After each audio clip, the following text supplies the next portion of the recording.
Hello students, welcome to my class. So in the last class, I hope you remember, we have started the chapter force. We have defined force in terms of simple terms and we have defined in terms of physics terms, and we have seen different types of forces also. So today exclusively we are going to study about contact forces. Okay. So the last class we have seen the force is classified into contact forces and non-contact forces.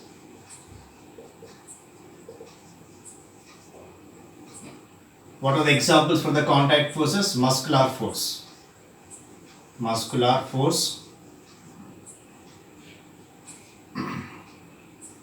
frictional force, normal force, and tension. Okay, and coming to the non-contact force, magnetic force,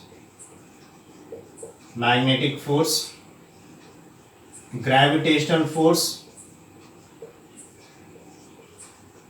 and electrostatic force. These are the examples which we have observed in the last class. Okay, now we are going to study in detail about all the contact forces. Okay.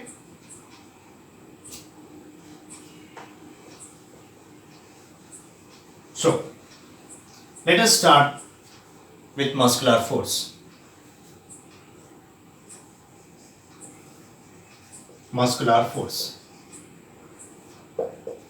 So as the term indicates, muscular, the force exerted by our body muscles is what we call as muscular force. Generally, human beings and all the animals will exert this muscular force. If you consider all the different activities which we do regularly, we can see that we are applying muscular force everywhere. Okay, so let me define muscular force. Force exerted by our body muscles.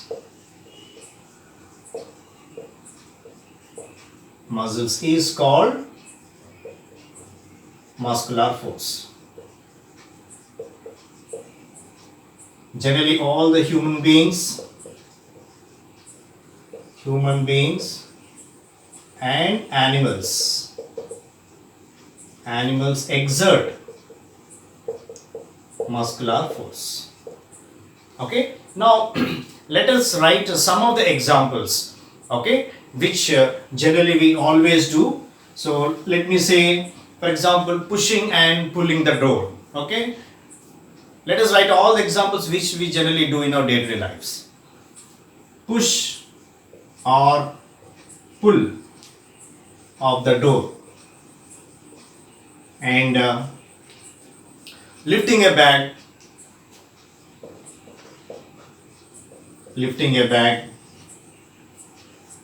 pedaling a cycle,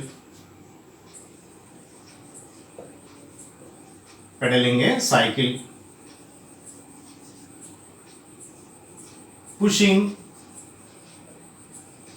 a car, okay, holding any objects. There are so many examples where we can write under this muscular forces. And the fifth and the sixth, I would like to write the forces exerted by the animals. These are some of the forces exerted by the human beings. And coming to this, the ploughing of field by ox. Okay, and next, what are the other examples are for the animals? Pulling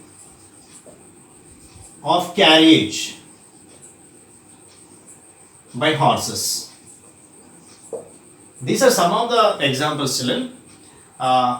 You can write 10 examples. Okay, for yourself you can write 10 examples which comes under the muscular force. Right? Now, let us see actually what is a muscle. What is a muscle? Muscle is a multiple bundle of muscle cells which are held together.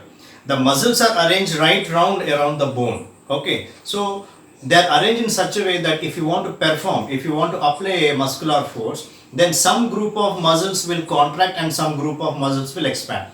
So by contraction and expansion of these muscle groups, we will be able to apply a muscular force. Just take an example. If you want to lift a dumbbell, okay, when you're lifting a dumbbell, what happens is that generally there will be strain on the front part. Okay, so where there is strain, we can say that the muscles are contracting. Okay, then the rear part they will expand, and when after bringing the muscle, when you take the muscle back, the what happens is the rear part will contract and the front, that is the front part, will expand. Okay, if you want to throw a ball, okay, when you are throwing a ball, there is a strain on the front part. So there the front part will contract and the rear part will expand. So we can see that by contraction and expansion of the muscles, we will be able to apply a muscular force. Okay, so let us write the what is a muscle. So muscle is a multiple bundle of muscle cells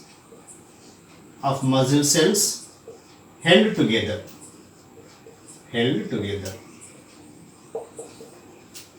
They are arranged such that some group of muscles expand and some group of muscles contract. Thus, so this is actually what we are writing, how the muscular force is applied. Thus, by contraction and expansion of muscles, muscular force is applied.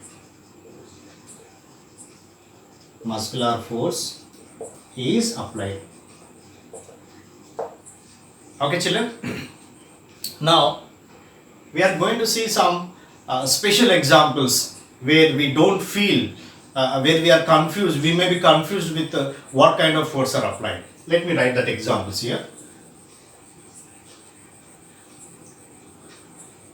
So some special examples.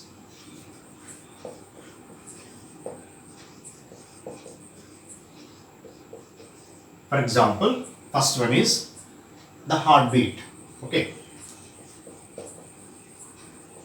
heartbeat, expansion of lungs. Okay, expansion and contraction, we can write expansion and contraction, expansion and contraction of lungs, and circulation of blood circulation. So this also comes under the muscular forces. Okay, and not only that, if you want to smile or if you want to blink your eyes, you have to apply the muscular forces. So this is about the muscular force, and this is the first example for the contract force. Okay, right.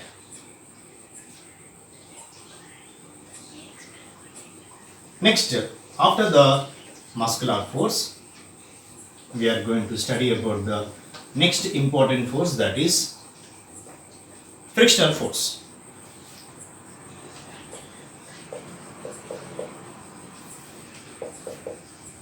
Frictional force.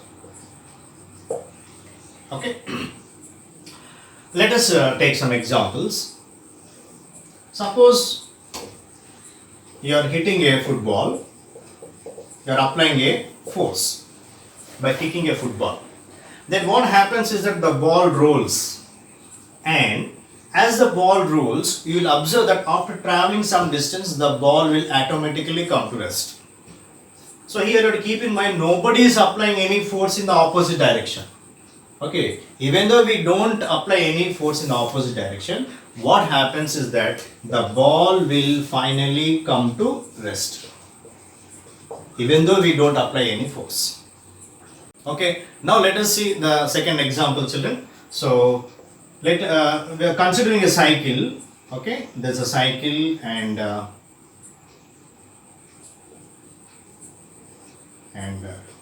let us suppose that the person is riding the cycle, and here, that is the tire is the first body, and the second body is the ground. So at the point of contact, when the cycle is moving in the forward direction, there is a resistive force which is produced in the opposite direction. Okay, and that force will try to stop the cycle.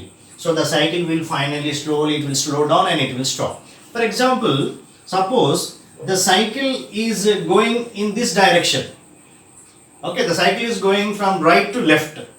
Okay, when it is going from right to left, let me say, okay, the cycle is going from right to left, then what happens is that the frictional force will always develop from left to right. Always the frictional force will be developed opposite to the direction of motion. That frictional force will always try to stop the moving body. Okay, so I hope you have understood about the frictional force from these two examples. Okay, now how do you define a frictional force?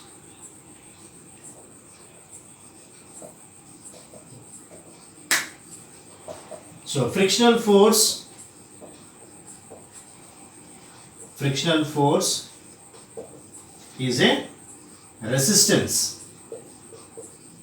is a resistance to the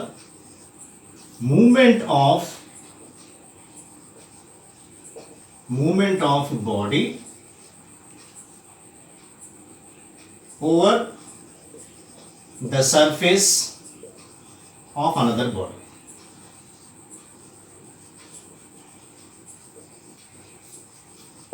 Frictional force is a resistance to the movement of a body over the surface of another body.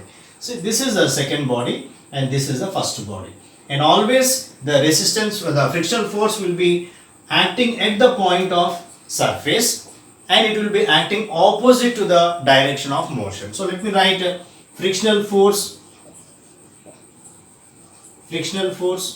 acts opposite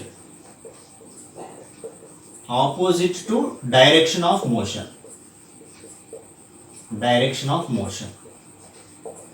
And the frictional force will always try to stop a moving body. Okay, so this is about the frictional force. Now we can see the frictional force. You don't think the frictional force is acting somewhere else. Okay, the frictional force is acting everywhere around us. Okay, frictional force has advantages as well as it has disadvantages. Now let us see two activities regarding the frictional force, children. So in these two activities, we will know on what factors generally the frictional force depend, and we know we'll have a better concept about the frictional force. So activity 1,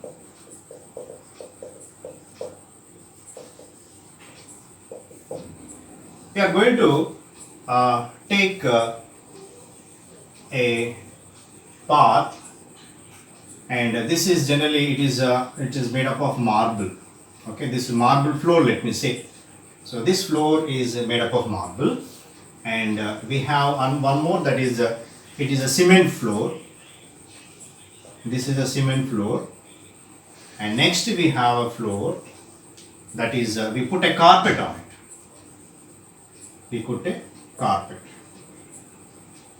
So we have three floors, children. This is the first one, that is which is made up of marble, and the second one, it is a cement floor, and the third is a carpet floor. Okay, and now you take a ball. Okay, take a ball, and you just throw the ball on the floor, exerting some force. Let me say the force you have applied is 10 newtons. You have applied a force of 10 newtons. Then what happens? The ball will just roll on the marble floor. Okay, it rolls and then it goes and stops at one particular point. Let me say that here it is going to stop here. It stops here. Okay, now coming to the second case, again you have to apply the same amount of force. Okay, you have to keep in mind that you have to apply the same amount of force. Okay, so when I apply the 10 newtons force here, in this second floor also the ball will roll and it is going to stop at one particular point because of frictional force. Okay, so let me say that the ball comes and stops here. It stops here.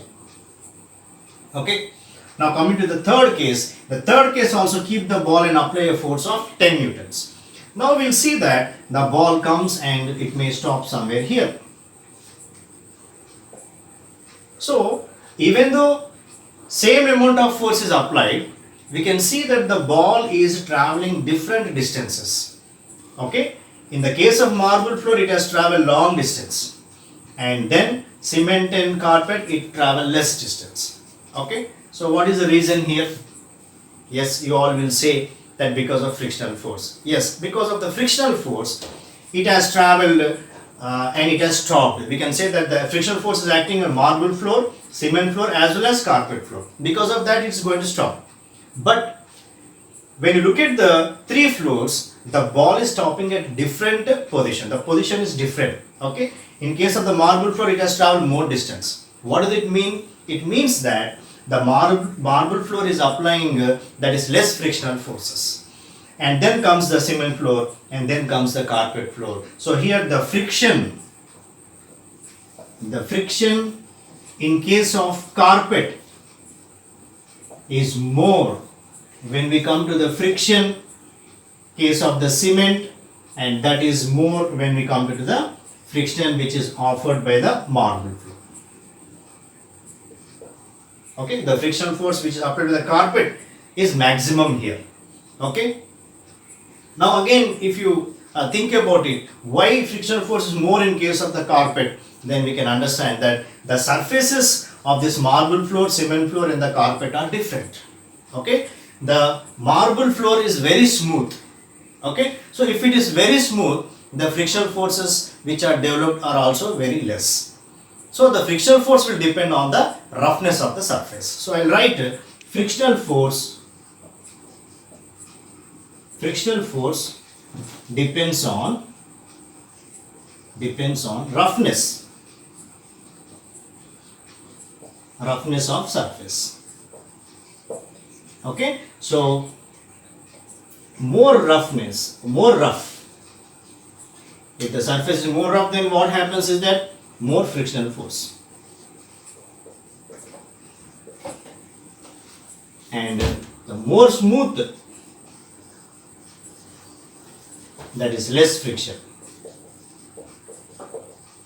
So this is a small activity through which we can understand that the frictional force will depend on the roughness of the surface. Okay, let us see the second example, activity 2. Here, I am going to take one inclined plane.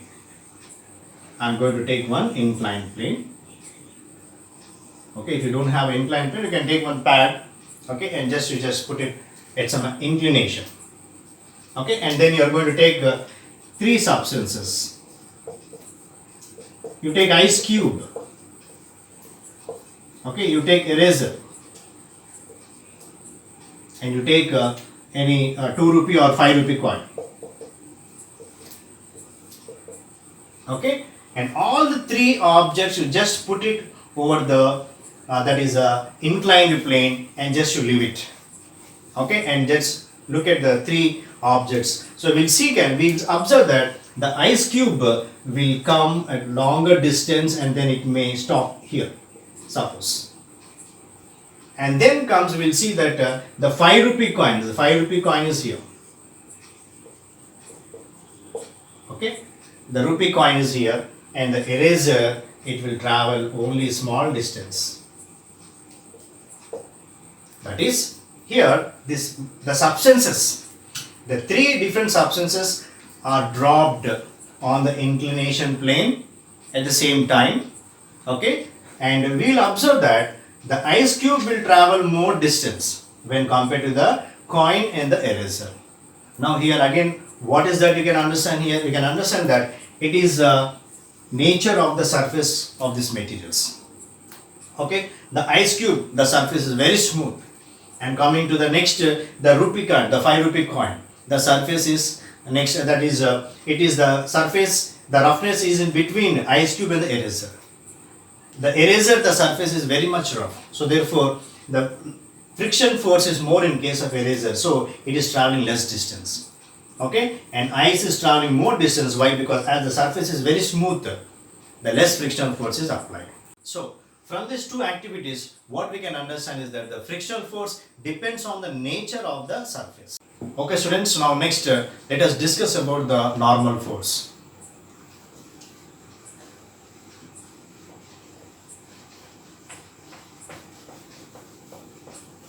Okay, so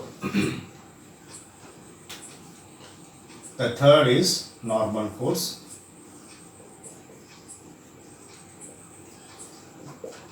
Right. Now, suppose you take an object, let me take this object, okay, and if I leave the object, okay, if I leave the object, then what happens? We all know that the object will fall. Okay, let me say you take an object, this is an object, and if you leave the object is going to fall in the downward directions. Why does it fall? Because we all know that gravitational force is pulling it downwards. Okay, so a force is acting in the downward direction, and that force we call as gravitational force, and that gravitational force is called as weight of the body. So weight. So the weight is the force which is pulling it downwards, so it is falling downwards. We all know that. But instead of that, if the object is kept on any table surface, okay, suppose you are keeping on any surface, let me say you are keeping on a table, okay, on a table, then what happens is it does not fall. Okay, you may feel there's no wonder here, okay, but still you have to understand the normal force. Why? Because the normal force is present everywhere, okay, and you must know about the normal force. So here the weight is the force which is pulling it downwards. And why is it not falling when you put it on the table here? Because we know that the table is a solid rigid surface, okay, because of that it is not falling. But actually what is happening is that this rigid surface is applying a force in the upward direction, in this way, okay, in the upward direction. That force is what we call as normal force. That is called as a normal force. Okay, generally we show the diagram for this like this. Okay, so suppose this is object and one force is acting in a downward direction. Okay, this is actually a free body diagram which we are going to learn in the next coming topics, and this is the normal force. Okay, the normal force is represented with N. It can be represented with R also. So here I am showing it now. This is a force which is acting in upward direction by the surface. That is a normal force, and the weight is acting downwards. Okay. So how do you define a normal force? You see, the surface. Okay. So when the object is put on any surface, and the surface is very important. What is the nature of that surface? It should be very rigid.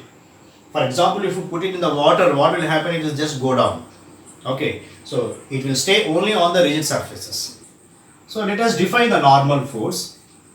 Normal force is defined as force applied by solid rigid surfaces on any body in normal direction.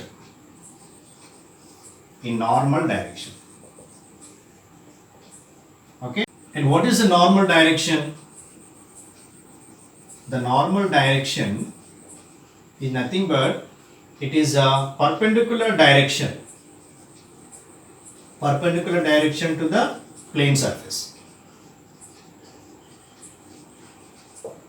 Okay, let us see. Suppose a body is kept on inclined plane. There is a body here. Okay, when the body is here, what is the direction of the normal force here? See, this is a surface on which the body is lying.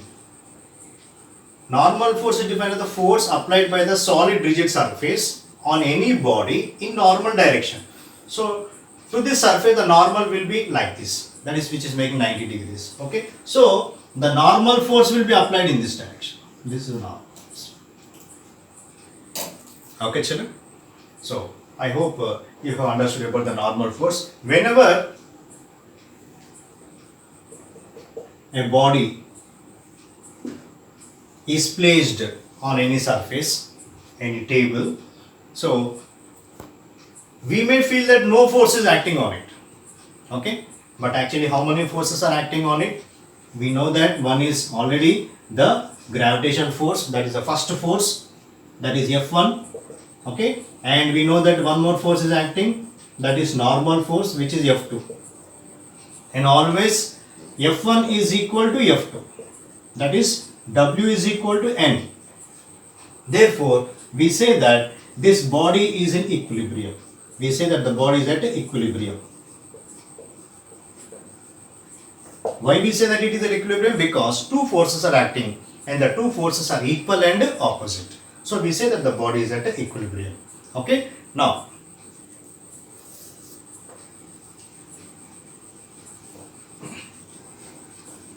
let us see the last case,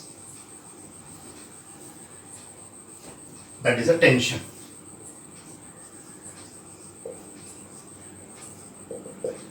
Okay, now let us consider one example children. So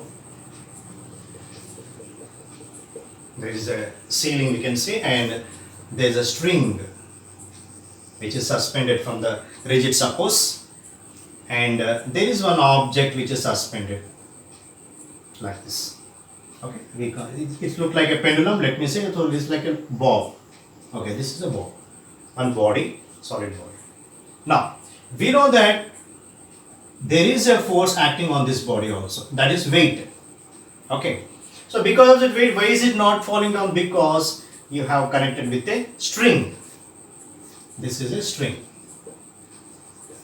Okay, so now what is the string doing? The string is applying a force in upward direction,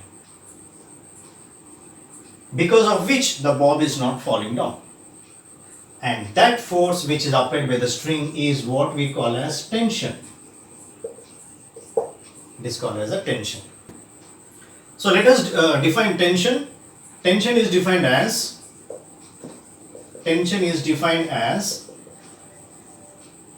force exerted by stretched string or spring or rope or thread also. Rope or thread is defined as a force exerted by stretched string, spring or rope or thread. Okay, generally if you look at this diagram children, so this is the tension, and here also just like the normal force, both W is equal to T. Both these forces are equal and opposite. That's why this condition, this state is also equilibrium state. So we can say that the bob is at equilibrium. Generally, when you are hanging any objects like this, we think that no forces are acting. But two forces are acting. One is the weight, another one is the tension. Okay? And since both are equal and opposite, we say that the body is at equilibrium. I would like to draw some more diagrams children where you can understand the tension. So, suppose, let me say there is a table here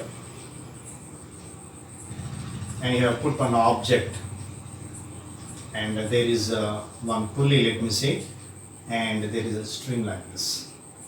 and I keep one weight. This is a weight. Okay. In this diagram, so this weight will try to pull in downward direction, that is done. Okay. So then what is the string is applying a force here, so we have tension here. Okay, the tension force is present here, and when it is being pulled, so this body also will try to remain in stationary state.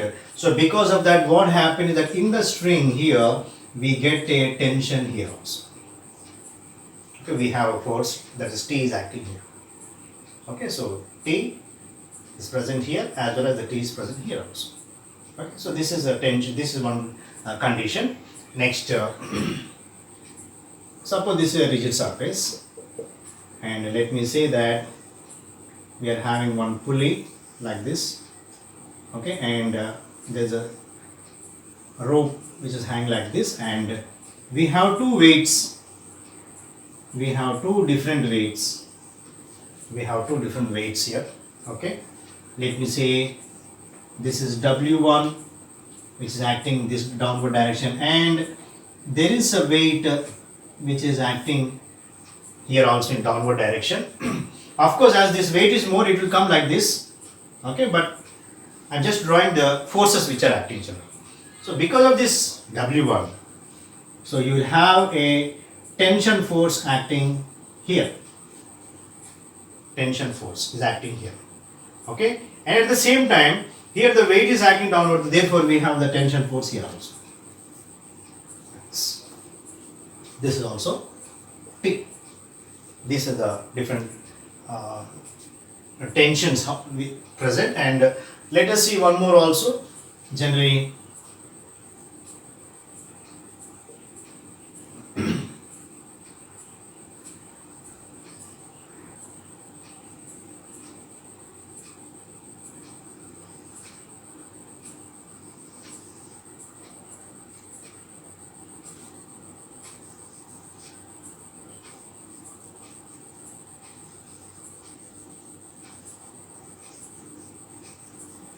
suppose here you are pulling, that is generally from the well. Suppose from the well a bucket of water is being pulled, children.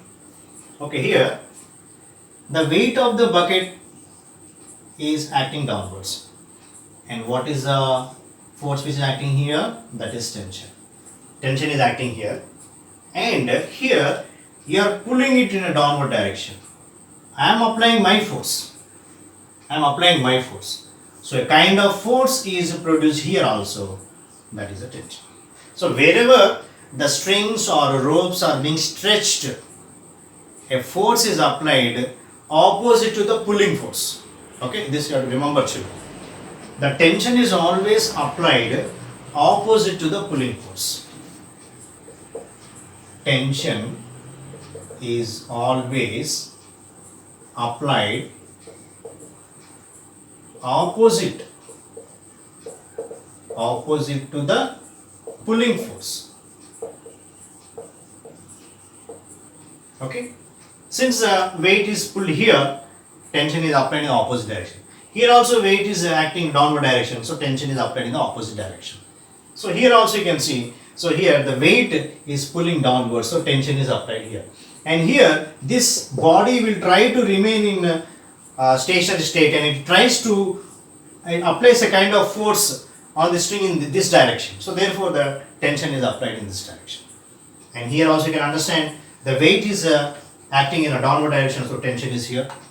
And here also I am pulling the rope, okay, in this direction, therefore the tension, always the tension is applied opposite to the pulling force. Okay, children, so in the contact force we have studied about the muscular force, that is the first case we have seen. Next the force of friction, next we have seen the normal force, and finally we have studied about tension.